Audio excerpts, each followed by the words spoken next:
নমস্কার বন্ধুরা, নতুন রেসিপিতে আপনাদের স্বাগত। আজকে আমি আবার একটা অন্যরকম রেসিপি নিয়ে এসেছি। সামনেই আমাদের রথযাত্রা আসছে। রথযাত্রা উপলক্ষে আমি একটা মিষ্টি করে দেখাবো, খুবই সাধারণভাবে আর খুবই অল্প খরচে ঘরে থাকা উপকরণ দিয়ে। একটা উপকরণ দিয়ে এই মিষ্টিটা হয়ে যাবে।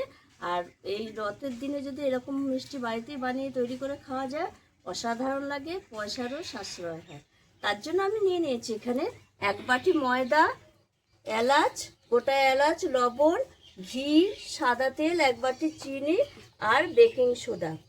প্রথমে আমি যেটা করব, উনুন ধরিয়ে নিয়েছি। উনুনে একটা বাটি মেপে আমি জল দেব। যে বাটি মেপে ময়দা নিয়েছি সে বাটি মেপেই জল দিয়ে দেবো। এক বাটি ময়দা নিয়েছি, তাই 1 বাটি পরিমাণেই জল দেবো।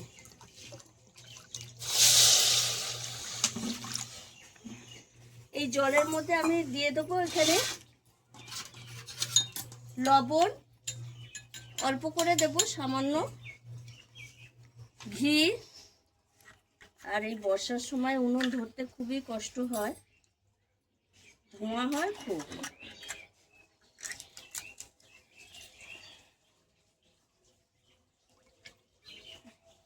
দু চামচ মতো ঘি দিয়ে এরকম নাড়িয়ে নেব। ঘিটা জলের সঙ্গে মিশিয়ে নেব। জলটা একটু গরম হবে, তারপরে ময়দা দেব। এইভাবে নাড়তে থাকবো আমি। এবার যেটা দেব সেটা আমি এই যে হাফ চামচেরও কম একটু বেকিং সোডা দিয়ে দেবো। এই জলের মধ্যে দিয়ে মিশিয়ে দেবো। আপনারা ইচ্ছে করলে বেকিং সোডাটা পরেও দিতে পারেন, কিন্তু আমি এখনই দিয়ে দিয়েছি। এখন দিলে ভালো হবে। এবার আমি অল্প অল্প করে এরকম ময়দাটা দেব আর এরকম নাড়তে থাকবো, তাহলে দলা পাকিয়ে যাবে। এই দেখুন বন্ধুরা, আমি একটা ডো তৈরি করে নিয়েছি আর ডোটা পারফেক্ট হয়ে গেছে। বুঝবেন কি করে? এই দেখুন কড়াই থেকে একদম ছেড়ে যাচ্ছে। এবার জানতে হবে যে ডোটা হয়ে গেছে। এবার আমি নামিয়ে ঠান্ডা করে নেব।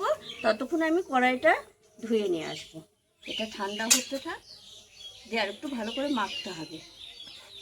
এবার দেখুন বন্ধুরা, আমি যে ময়দার ডোটা নামিয়ে রেখেছি, একটু ভালো করে মসৃণ করে একটু মেখে নেব। তাহলে কিন্তু মিষ্টিগুলো খেতেও সুন্দর হবে আর ভেতরে ফুলবে। আপনারা ইচ্ছা করলে বেকিং সোডাটা এই সময়েও দিয়ে দিতে পারেন, কিন্তু আমি জলের মধ্যে দিয়েছি, পারফেক্টভাবে সব কিছুর সঙ্গে মিশে যাবে ময়দার সঙ্গে, ওর জন্য আমি জলে দিয়েছি। আর কত সুন্দর মাখা হয়েছে দেখুন বন্ধুরা, একদম নরম মসৃণ হয়েছে। এবার আমি একটু লেচি করে নেব। মিষ্টিটা আপনারা যেরকম শেপে করবেন সেইভাবেই নেবেন। আমি একটু এরকমভাবে গোল করে নেব প্রথমে, তারপরে একটু এরকম লম্বাভাবে নেব। এই ঠিক লম্বা লম্বা গজা টাইপের দোকানে যে কিনতে পাওয়া যায়, এইভাবে আমি সব শেপ কটা করে নেব। আর কত সুন্দর হয়েছে দেখুন। দেখুন বন্ধুরা, মিষ্টির শেপগুলো আমি একইভাবে করে নিয়েছি। এবার আমি কড়াইয়ে তেল বসিয়ে দিয়েছি, সাদা তেল। তেলটা এরকম গরম হয়ে গেছে। এবার আমি এক এক করে মিষ্টি ছেড়ে দেব, দিয়ে ভেজে নেব।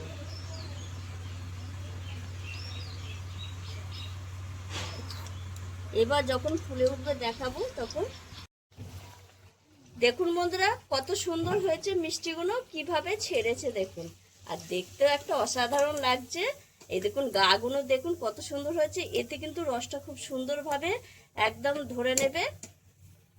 এইভাবে আমি সব মিষ্টি কটা ভেজে নেব। কতটা খাস্তা হয়েছে দেখুন উপরটা। এইভাবে আমি সব মিষ্টি কটা ভেজে নেব। দেখুন বন্ধুরা, মিষ্টি সব ভাজা হয়ে গেছে আর তুলে নিচ্ছি। আর দেখুন বন্ধুরা, দুরকমভাবে মিষ্টিটা ভাজা হয়েছে। এটা হাই আঁচে ভেজেছি, তাই জন্য একটু টাইট হয়েছে হাই আঁচে ভাজার ফলে। আর এটা একটু লো টু মিডিয়াম আঁচে ভেজেছি, তাই দেখুন ডিজাইনটা কি সুন্দর হয়েছে দেখুন। আমি দুরকমভাবে মিষ্টিটা ভেজেছি। এবার আমি তেলটা নামিয়ে নেবো, দিয়ে একটা মিষ্টির শিরা করব।